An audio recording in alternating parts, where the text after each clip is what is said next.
নমস্কার দর্শক বন্ধুরা, নতুন প্রোমোতে আমরা দেখতে পাবো বাড়িতে সকলের সামনে অনুভব ও বনলতার রেজিস্ট্রি ম্যারেজ হচ্ছে।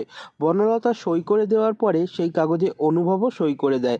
আর তখনই দেখা যায় সেখানে হাজির হয় লাজু আর বলে, ময়ূর দিদি, তোমাদের ওই সইয়ের বিয়েটা হয়ে গেল? তখন বনলতা ওকে বলে, তুই সাক্ষী না হলে এই বিয়েটা কি করে হয় বলতো?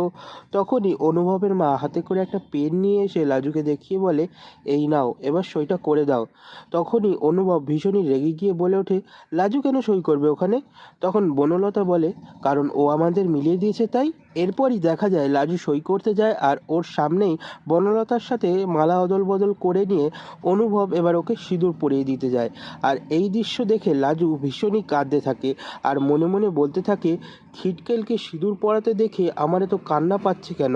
আর তখনই অনুভব লাজুর দিকে তাকিয়ে সিঁদুরের থালাটায় হাত দেয় সিঁদুর নেওয়ার জন্য। আর ধাক্কা লেগে সেই সিঁদুর পড়ে যায় লাজুর মুখে, যা দেখে অবাক হয়ে যায় সবাই। দেখুন মোড় ঘোরানো 5 দিন, 1 থেকে 5ই ডিসেম্বর। তো বন্ধুরা, এই ছিল নতুন প্রোমোর আপডেট। পরবর্তী আপডেট পেতে সাবস্ক্রাইব করে আমাদের সঙ্গেই থাকবেন। ধন্যবাদ।